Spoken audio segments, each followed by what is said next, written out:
Good morning my dear students.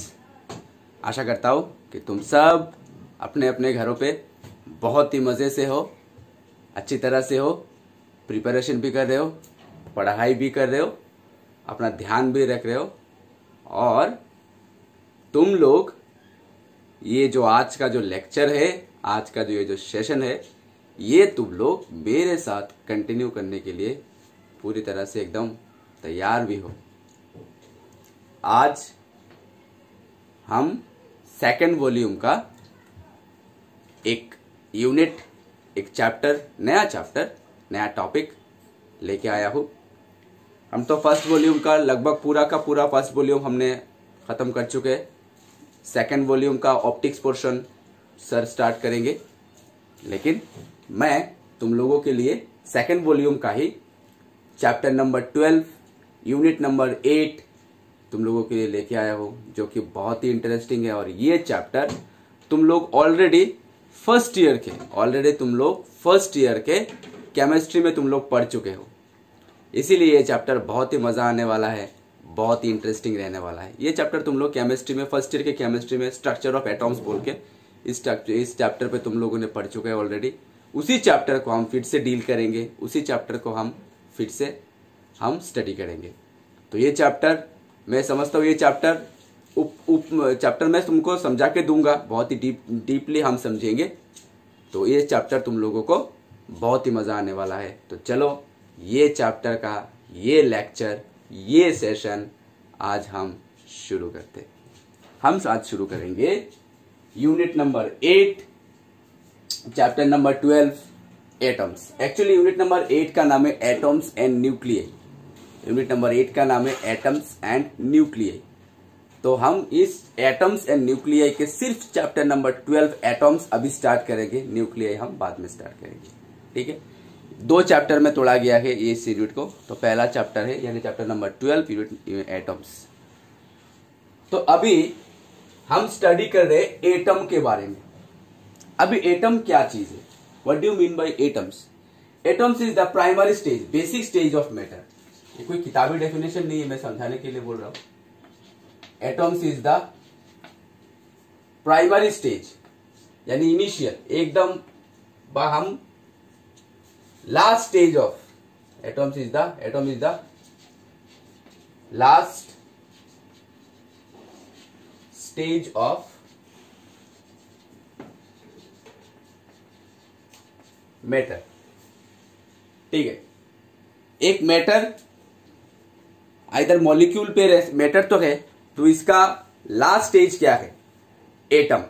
Atom से पहले का स्टेज है मॉलिक्यूल, और कुछ मॉलिक्यूल यानी atoms is the building blocks of molecule. Atom is the building blocks of molecule. कुछ एटम मिलके एक मॉलिक्यूल बनते हैं, कुछ मॉलिक्यूल बनके एक मैटर बनता है। ठीक है, तो atom is the last stage और प्राइमरी स्टेज और basic stage of a matter. ठीक है, तो अगर इसी बेसिक स्टेज, इसी एटम के बारे में हम स्टडी करेंगे, इसी एटॉमिक स्ट्रक्चर के बारे में हम स्टडी करेंगे।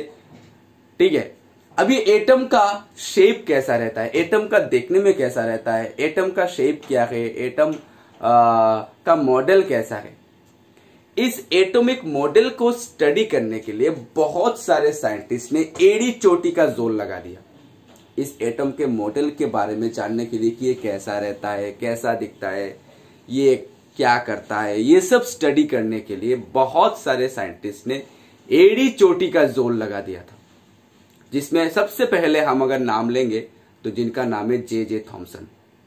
ठीक है, सबसे पहले उन्होंने अगर स्ट्रक्चर ऑफ मॉडल के बारे में, स्ट्रक्चर ऑफ एटम के बारे में या फिर मॉडल ऑफ एटम के बारे में स्टडी करने के लिए फर्स्ट इनिशिएटिव जिन्होंने लिया था उनका नाम था जे थॉमसन।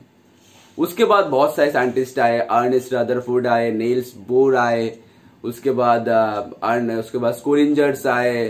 ठीक है, बहुत सारे साइंटिस्टों ने बहुत सारे लॉ दिए हैं, बहुत सारे स्ट्रक्चर दिए हैं, जिनके बदौलत मॉडर्न स्ट्रक्चर एटम का आज हम जान पाए हैं, जिसका क्वांटम मैकेनिक्स, क्वांटम मॉडल जो हम जानते हैं। ठीक है, तो हमें उतना तक पढ़ना नहीं है, हमको सिर्फ सिलेबस पे सिर्फ बोर्स मॉडल तक ही दिया गया है ऑफ हाइपोथेसिस, यहां तक हम सिर्फ पढ़ेंगे, बाकी हमको सिर्फ पढ़ने की कोई जरूरत नहीं है।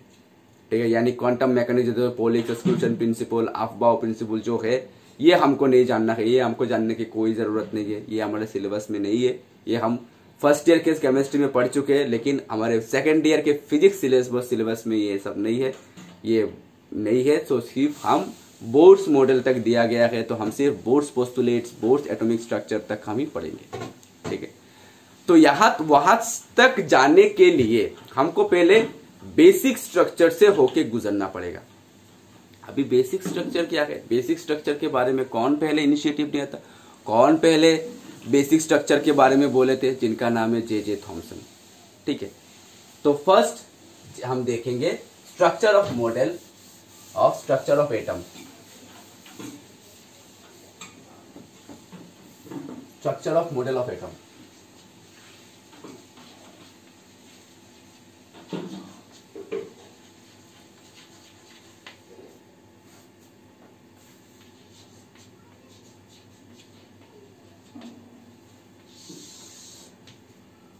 ठीक है।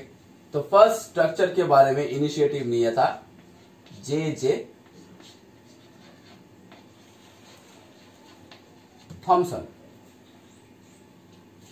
सेकेंड अर्नेस्ट रदरफोर्ड,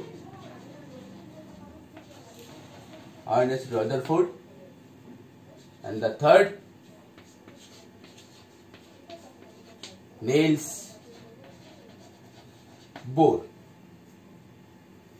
ठीक है, ये तीनों साइंटिस्ट के, ये तीनों फिजिसिस्ट के हम स्ट्रक्चर के बारे में, तीनों फिजिसिस्ट जो एटॉमिक जो स्ट्रक्चर है, एटॉम का जो मॉडल है, जो मॉडल के बारे में जो उन्होंने स्ट्रक्चर दिया था, उसी स्ट्रक्चर के बारे में हम जानेंगे, हम पढ़ेंगे।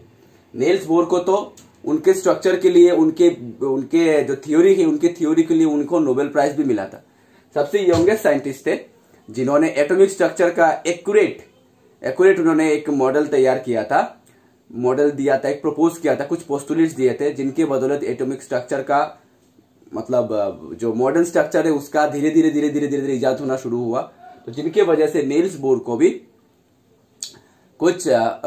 को भी नोबेल प्राइज मिला था। ठीक है, तो हम धीरे धीरे आएंगे, बाद में आएंगे। तो फर्स्ट जे थॉमसन। ठीक है, तो जे थॉमसन के मॉडल के बारे में हम अभी जानेंगे। J Thomson model of atom.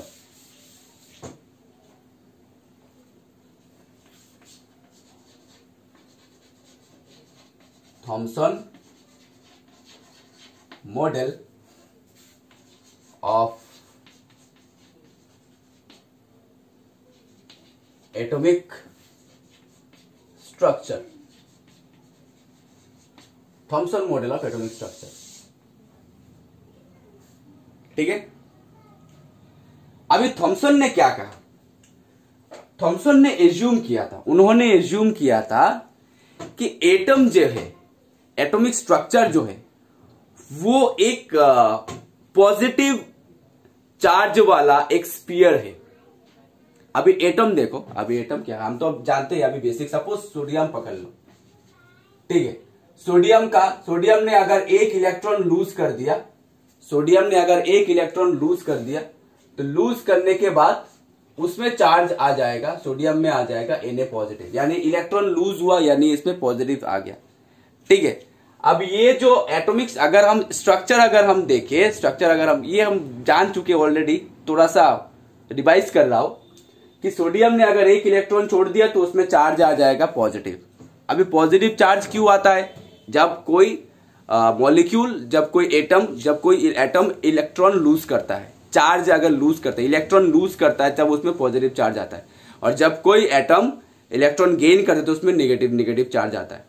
ठीक है, तो थॉमसन ने एज्यूम किया था, उन्होंने कहा था कि एटम का जो स्ट्रक्चर है वो एक पॉजिटिव, एक गोला है, पॉजिटिव एक बॉल है, पॉजिटिव चार्ज वाला एक बॉल है, और एज ए होल एटम तो हमारा न्यूट्रल है, तो उन्होंने एज्यूम किया था, he assume that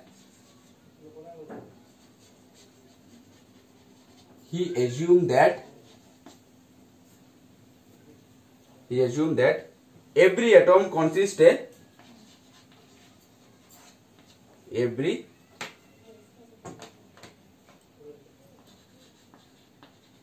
atom consists a positively charged sphere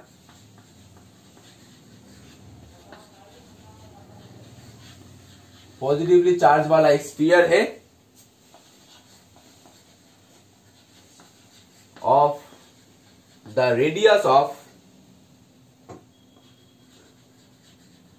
radius का भी उन्होंने वैल्यू निकाला 10⁻⁻10 metre, radius of 10⁻⁻10 metre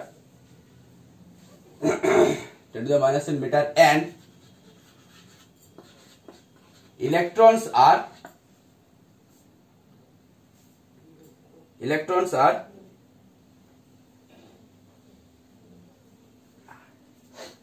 are inside the sphere. Electrons are situated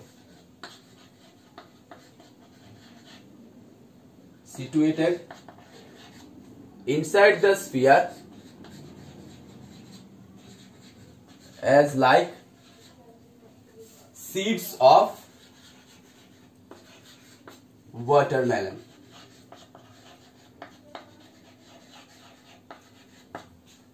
ठीक है, ये उनका एक बेसिक स्ट्रक्चर है, बेसिक आइडिया है एटॉमिक स्ट्रक्चर के बारे में।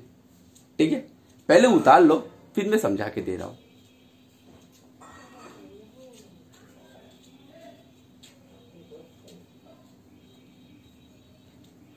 चलो, उन्होंने क्या कहा, he assume that every atom consist a positively charge sphere of radius 10⁻⁻10। उन्होंने कहा था कि हर एक एटम जो है वो एक पॉजिटिवली चार्ज वाला एक गोला है, पॉजिटिवली चार्ज वाला एक गोला है, एक स्फीयर है, एक बॉल है जिसका पूरा का पूरा पॉजिटिव चार्ज है।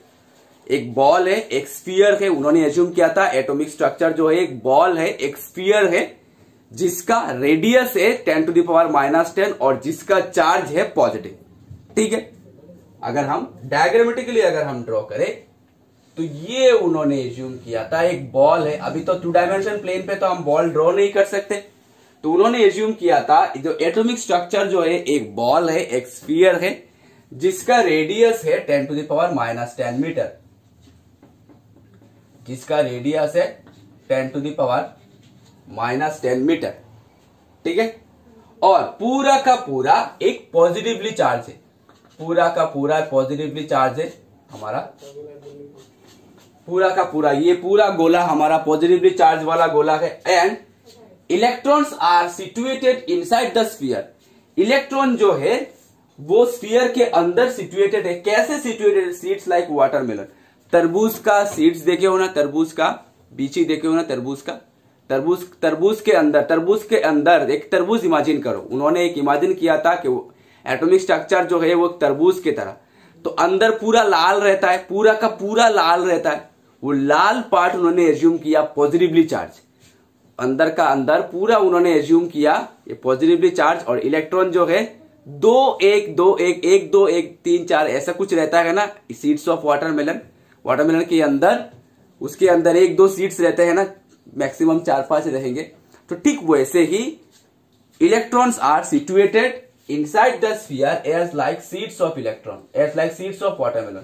ये इलेक्ट्रॉन रहेगा, ये इलेक्ट्रॉन रहेगा, ये इलेक्ट्रॉन रहेगा, ये इलेक्ट्रॉन रहेगा, कुछ 2-3, ज्यादा नहीं। ठीक है, ज्यादा नहीं, 2-3 रहेगा। तो ये उनका एक बेसिक स्ट्रक्चर है एटम का। ठीक है, उन्होंने क्या एज्यूम किया था? He assume that the atom is every atom consist a positively charge sphere. एक पॉजिटिवली चार्ज स्फीयर है, पूरा का पूरा स्फीयर जो है वो एक पॉजिटिवली चार्ज वाला है। ठीक है, of the radius of 10⁻⁻10 metre. इस जो स्फीयर है उसका रेडियस भी उन्होंने कैलकुलेट करके निकाला था 10⁻⁻10 metre. And electrons are situated. कैसे इलेक्ट्रॉन सिचुएटेड रहेगा? इनसाइड द स्फीयर, स्फीयर के अंदर रहेगा। As like seeds of watermelon. तरबूज का जो बीची की तरह, जो तरबूज के बीची जो अंदर रहता है ना सीड्स, ठीक वैसे ही इलेक्ट्रॉन्स भी सिचुएटेड रहेगा स्फीयर के अंदर। ठीक है, ये उतार लो।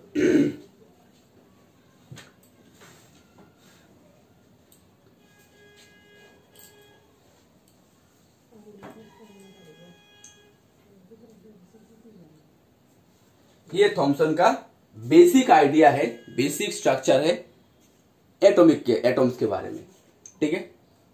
अच्छा, तो साइंटिस्टों ने थॉमसन मॉडल के साइंटिस्टों ने देखा कि नहीं, ये स्ट्रक्चर एटम के लिए परफेक्ट नहीं है। अभी देखो, हर एक नए स्ट्रक्चर के लिए जे थॉमसन के बाद अर्नेस्ट रदरफोर्ड आए, अर्नेस्ट रदरफोर्ड के बाद नील्स बोर आए, यानी हर कोई नई इजाद के लिए, हर कोई नई एक्सपेरिमेंट के लिए, हर कोई नई इन्वेंशन के लिए पिछले वाले इन्वेंशन में कुछ ना कुछ कमी रहना जरूरी है। पिछले वाले एक्सपेरिमेंट में कुछ ना कुछ कमी रहना जरूरी है। उसी कमी क्या है, इस क्वेश्चन को पूरा करने के लिए नई इन्वेंशन तैयार होता है। यानी साइंटिस्टों ने कुछ कुछ एक्सपेरिमेंट किए, एक्सपेरिमेंट करने के बाद देखा कि थॉमसन ने जो मॉडल प्रपोज किया था, थॉमसन ने जो मॉडल पुट फॉरवर्ड किया था हमारे वर्ल्ड के सामने, एक पूरे यूनिवर्स के सामने, जो एटम का जो स्ट्रक्चर का जो मॉडल उन्होंने दिया था, उस मॉडल पे कुछ ना कुछ कमी, कुछ ना कुछ लिमिटेशंस रह गए हैं, जिनको पूरा करने के लिए अर्नेस्ट रदरफोर्ड आगे आए और उन्होंने उनका एक मॉडल दिया था। तो वो हम धीरे धीरे देखेंगे। पहले हम देखेंगे कि थॉमसन मॉडल में क्या क्या कमी रह गया, क्या क्या लिमिटेशंस रह गया। तो Thompson model of atomic structure, उसके limitations.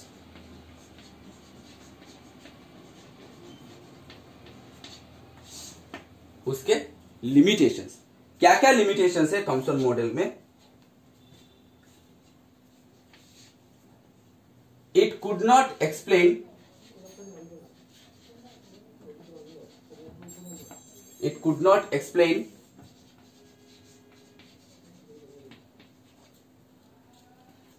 not explain the spectral series of, हम देखेंगे हाइड्रोजन स्पेक्ट्रम, अभी नाम जानो, spectral series of hydrogen atom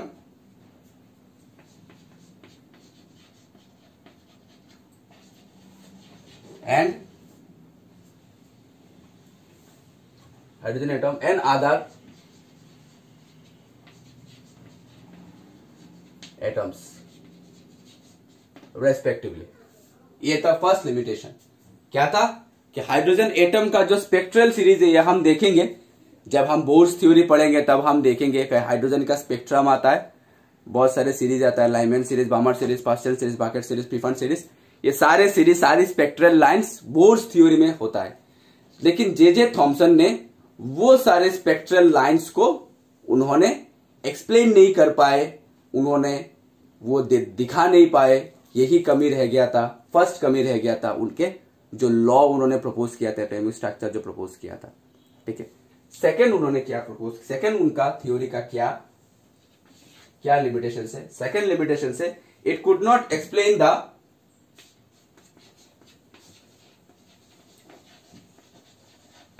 it could not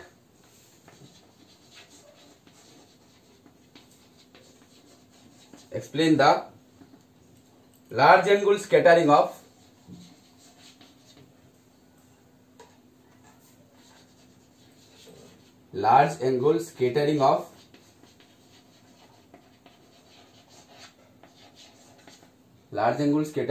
alpha particles। ये हम जानेंगे अल्फा पार्टिकल क्या है। Large angle scattering of alpha particles. Alpha particle जो लार्ज एंगल पे स्केटर्ड होके चला जाता है, ये रदरफोर्ड ने एक्सप्लेन किया था। अल्फा पार्टिकल जो लार्ज एंगल पे, अल्फा पार्टिकल है, देखो अल्फा पार्टिकल के बारे में मैं बता देता हूं। अल्फा पार्टिकल क्या है? Alpha particle is the helium atom. Helium atom He24, यानी 2 यूनिट है इसका एटॉमिक नंबर और 4 है इसका मास नंबर। तो ये पॉजिटिवली चार्ज है, तो alpha particle is the positively charge helium atom. Alpha particle is the positively charge helium atom.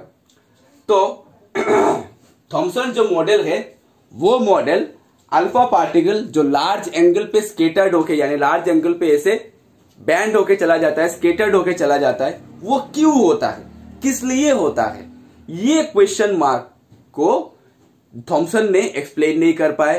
Thompson ये अच्छी तरह से दिखा नहीं पाए, इसीलिए उनका ये 2 पॉइंट्स जो है, ये 2 पॉइंट्स उनका मिसिंग रह गया, जो उन्होंने कंप्लीट नहीं कर पाए, जो वो उनके थ्योरी से वो दिखा नहीं पाए, इसीलिए उनका जो थ्योरी है वो फेल हो गया। अनफॉर्चुनेटली उनका मेहनत बेकार चला गया, उनका मेहनत पानी में चला गया। क्यों चला गया? क्योंकि ये 2 पॉइंट्स वो एक्सप्लेन नहीं कर पाए उनके थ्योरी से, इसीलिए ये 2 क्वेश्चन मार्क धरी के धरी रह गई और उनका जो थ्योरी है वो एकदम बेकार चला गया। ठीक है, तभी नए थ्योरी का, इस क्वेश्चन मार्क को खोजने के लिए, नए थ्योरी का इजाद करने के लिए अर्नेस्ट रदरफोर्ड आगे आए, तभी जाके रदरफोर्ड एटॉमिक मॉडल का इजाद हुआ। हम देखेंगे रदरफोर्ड एटॉमिक मॉडल, पहले ये दोनों उतार लो।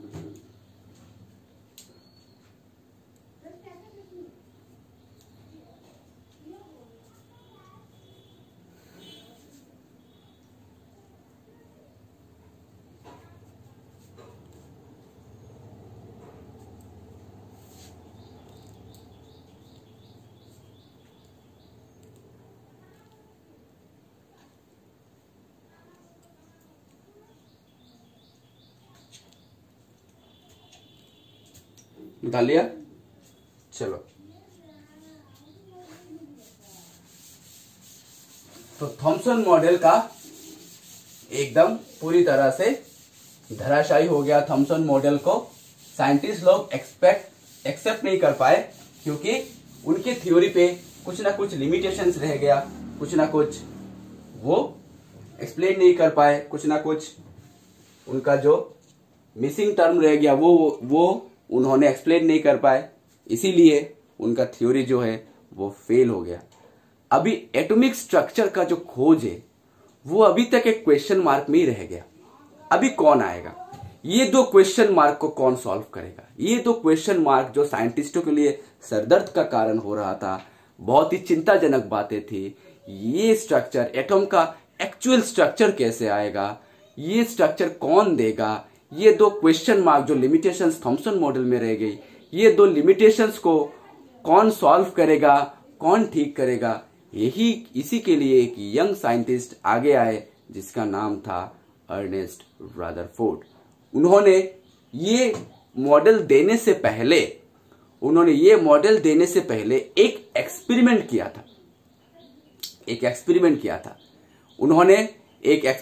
था अल्फा पार्टिकल के साथ। जो पार्टिकल लार्ज एंगल पे स्केटर्ड होता है, क्यों होता है, ये क्यों का क्वेश्चन जानने के लिए, देखो हर एक नए इजाद का मेन बैकग्राउंड क्या है? एक क्वेश्चन को खोजते हुए साइंटिस्ट लोग बहुत सारी इन्वेंशंस करते रहते हैं। ठीक है, तो ये अल्फा पार्टिकल क्यों लार्ज एंगल पे, बहुत बड़े बड़े एंगल से स्केटर्ड होता है, क्यों होता है, यही जानने के लिए अर्नेस्ट रदरफोर्ड ने एक एक्सपेरिमेंट किया था। उसी अल्फा पार्टिकल के साथ एक एक्सपेरिमेंट कंडक्ट किया था। ठीक है, हम उस एक्सपेरिमेंट क्या है ये हम अभी जानेंगे।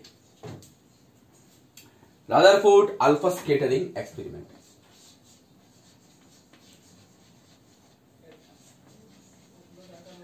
रदरफोर्ड अल्फा, एक्चुअली अल्फा एक रे है, अल्फा बीटा गामा, ये रेडियो एक्टिविटी है। अनफॉर्चुनेटली कोविड-19 की वजह से ये रेडियो एक्टिविटी तुम्हारे सिलेबस से निकाल दिया गया है, इसलिए हम नहीं पढ़ेंगे।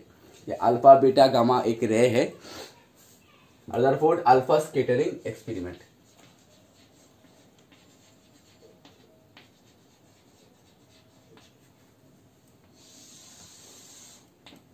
ठीक है, हेडिंग डालो।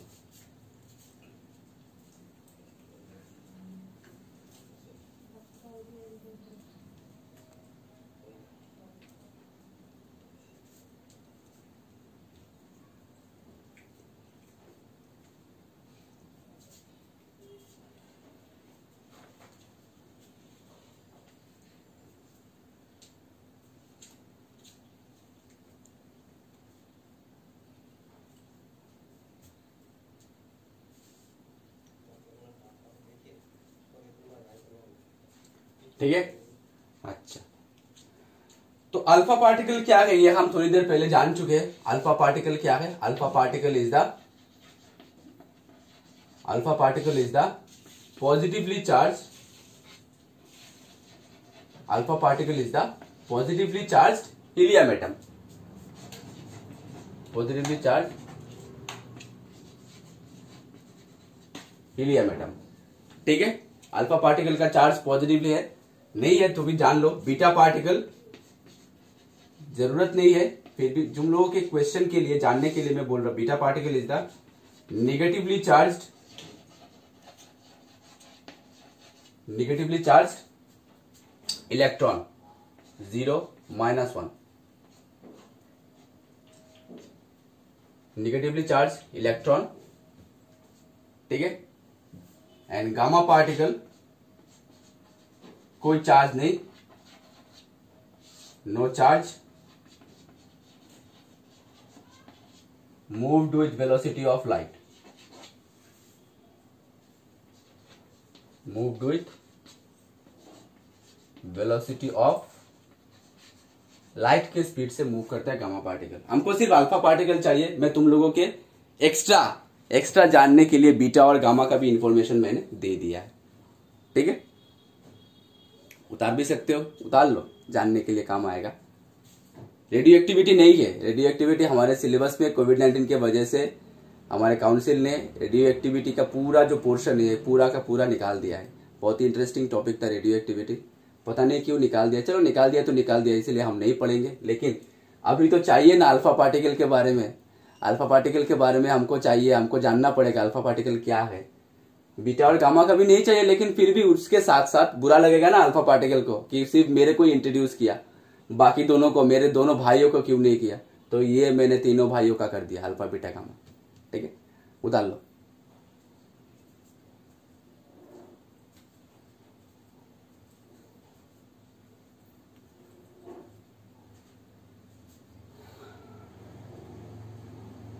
अच्छा, तो हम जानने वाले थे अल्फा स्केटरिंग एक्सपेरिमेंट, यानी जो अल्फा रे है वो स्केटर्ड होके क्यों चला जाता है, लार्ज एंगल पे स्केटर्ड होता है।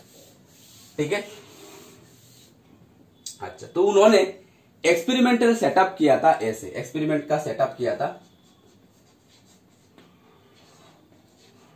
ये एक डार्क रूम एक्सपेरिमेंट है, ये एक डार्क रूम एक्सपेरिमेंट है, यानी ये एक्सपेरिमेंट करने के लिए हमारा पूरा का पूरा रूम जो है, पूरा का पूरा रूम एकदम मतलब लाइट लेस होना चाहिए, 1% भी लाइट अंदर नहीं आना चाहिए, पूरा का पूरा अंधकार, पूरा का पूरा एकदम डार्क होना चाहिए। इसीलिए इस तरह के एक्सपेरिमेंट्स को डार्क रूम एक्सपेरिमेंट्स कहा जाता है। ठीक है, तो एक्सपेरिमेंटल सेटअप उन्होंने कैसे किया था, एक्सपेरिमेंटल सेटअप किया था, एक लेड बॉक्स लिया, ऐसे लेड का बहुत ही छोटा ओपनिंग रखा,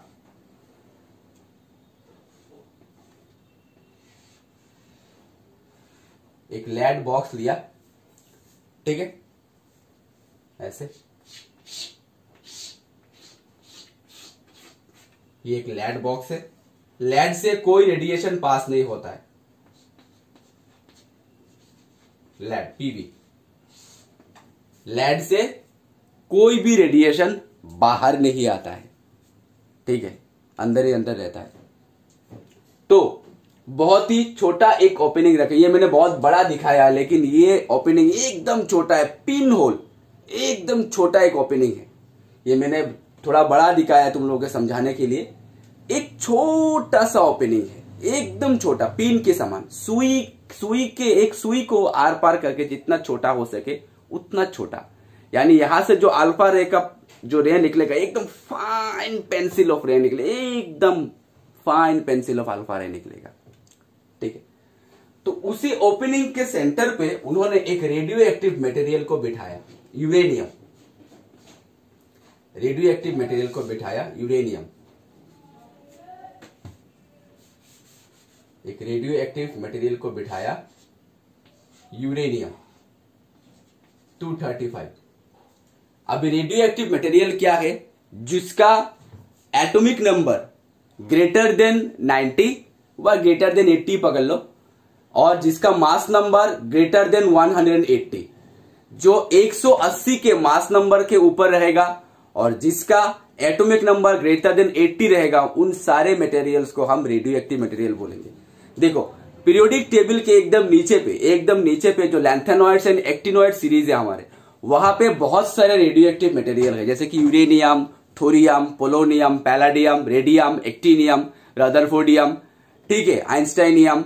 ये सारे जो मेटल्स है वो सारे मेटल्स रेडियो एक्टिव मेटल है। यानी इस तरह के मेटल को अगर हम खुला छोड़ दे, सपोज अगर खुला छोड़ दे तो यहां से कंटिन्यूअसली रेडिएशन होता रहेगा, कंटिन्यूअसली इसमें अल्फा रे, बीटा रे, गामा रे चलता रहेगा, निकलता रहेगा। रेडियम डायल का घड़ी रहता है ना, रेडियम डायल का लाइट जितने देर तक है, लाइट अगर चला गया तो देखना रेडियम डायल का जो घड़ी है वो चमकता रहता है। क्यों? क्योंकि उसमें से रे निकल रहा है कंटिन्यूअसली, अल्फा रे, बीटा रे, गामा रे निकल रहा है। तो रेडियम का कोर्स किया था मैडम कुरी ने। तो ये जो सारे मेटल्स है, ये जो सारे हमारे जो हमारे मैटर है, ये हमारे जो मेटल्स है वो सारे रेडियो एक्टिव मेटल है और इसमें से continuously alpha, beta, gamma ray निकलता ही रहता है। अभी इस यूरेनियम जो कि एक रेडियो एक्टिव मेटल है, इसको हम एक लेड बॉक्स पे रखें। अब रेड से कोई भी रेडिएशन बाहर नहीं आएगा, ठीक है, सबको छोड़ देगा, सबको मतलब अंदर ही खींच लेगा, अंदर ही रख देगा, खींच नहीं रख देगा। सिर्फ ये छोटा सा एक पिन होल निकला जिसमें से सिर्फ अल्फा रे निकलेगा, ठीक है। अभी इसी अल्फा रे को उन्होंने दो डायफ्राम से बाहर निकाला, दो डायफ्राम से बाहर निकाला। डायफ्राम मीन्स दोनों, सपोज एक गेट, ठीक है,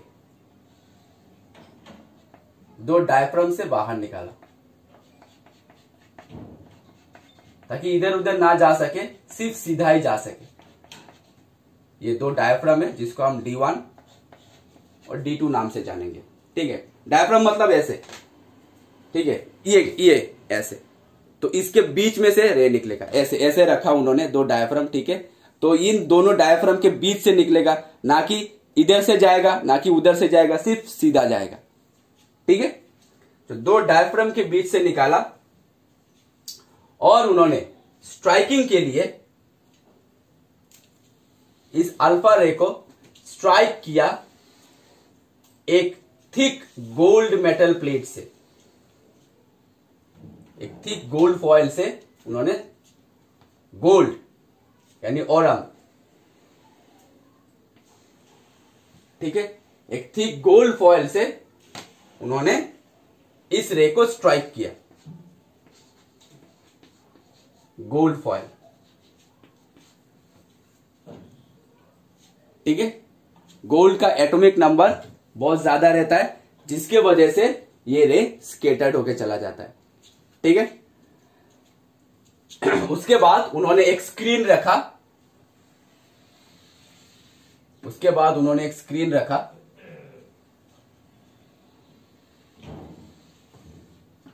ठीक है। ये जो स्क्रीन है, ये स्क्रीन जिंक सल्फाइड कोटिंग से किया हुआ था, जिंक सल्फाइड ZnS, ठीक है। जिंक सल्फाइड का स्क्रीन है जो कि उन्होंने कोटेड करके रखा था, एक स्क्रीन जिंक सल्फाइड से, ठीक है। तो अभी तो रे हमारा ऐसे जा रहा है, सीधा जा रहा है, सीधा जा रहा है, सीधा स्ट्राइक करेगा, ठीक है। स्ट्राइक करने के बाद उन्होंने देखा कि कुछ रे जो है वो ऐसे चला आता है, वो ऐसे चला आता है, वो ऐसे चला आता है, वो ऐसे चला आता है, ठीक है। कुछ रे सीधा चला जाता है, कुछ रे कुछ एंगल डिफ्लेक्ट करके स्क्रीन पे स्ट्राइक करता है, डिफ्लेक्ट करके स्क्रीन पे स्ट्राइक करता है, ठीक है। यही था basic experiment setup of Rutherford experiment. क्या किया था उन्होंने पहले एक लेड बॉक्स लिया, ठीक है। लेड बॉक्स को उन्होंने, लेड बॉक्स के अंदर एक छोटा सा ओपनिंग किया, पिन होल ओपनिंग किया। उस ओपनिंग पे उन्होंने एक यूरेनियम को रखा। अभी यूरेनियम हमारा रेडियो एक्टिव मेटल है जिसमें से continuously alpha, beta and gamma ray रहेगा। बाकी सारे रे को ये सोख लेगा, सिर्फ अल्फा रे सिर्फ अल्फा रे को हम बाहर निकालेंगे, उन्होंने निकाला था, ठीक है। तो इसी होल से अल्फा रे निकला, ये हमारा अल्फा रे है, ये हमारा अल्फा रे है। तो ये अल्फा रे को उन्होंने दो डायफ्राम से पास किया। अभी डायफ्राम क्या है, एक बाउंड्री पकड़ लो, ऐसे बाउंड्री, ऐसे एक बाउंड्री पकड़ लो, इस बाउंड्री के इधर भी नहीं जाएगा, इधर भी नहीं जाएगा, सिर्फ बाउंड्री के बीच से ही जाएगा, ठीक है। दो डायफ्राम से निकाला, अभी ये रे जाकर सीधा एक गोल्ड फॉयल को स्ट्राइक करेगा। अभी गोल्ड का एटॉमिक नंबर बहुत ज्यादा है, इसीलिए अल्फा रे को स्केटर्ड होगा, अल्फा रे बैंड होकर इधर उधर इधर उधर चला जाएगा, ठीक है। तो गोल्ड फॉयल को उन्होंने देखा कि कुछ रे जो है वो कुछ एंगल से घूम के वापस आता है, ये हम देखेंगे क्यों वापस आता है। कुछ रे जिस रास्ते से गया उसी रास्ते से वापस है। देखो एक रे इधर गया, यानी जो रे इधर गया देखो वापस घूम के ऐसे चला आया। इन्होंने देखा, रादरफोर्ड ने देखा, जो कुछ रे जो है वो कुछ एंगल से डेविएट होके वापस आता है, कुछ रे जो है वो 180 डिग्री टर्न होके वापस चला आता है, ठीक है। और कुछ रे जो है सीधा जाके एक जिंक सल्फाइड का कोटेड किया हुआ स्क्रीन है, उस स्क्रीन पे स्ट्राइक करता है। कुछ रे जो है वो 90 डिग्री से ज्यादा एंगल पे जाके स्क्रीन को टच करता है, स्क्रीन को स्ट्राइक करता है, ठीक है। अब ये क्यों करता है, किस लिए करता है, ये बातें हम अगले सेशन पे जानेंगे, ठीक है। ये बहुत ही मतलब एक इंटरेस्टिंग एक्सपेरिमेंट है, इसके बारे में हम धीरे धीरे पढ़ेंगे। तब तक के लिए अपना ध्यान रखो, पढ़ाई करते रहो, stay safe, stay at home. Thank you.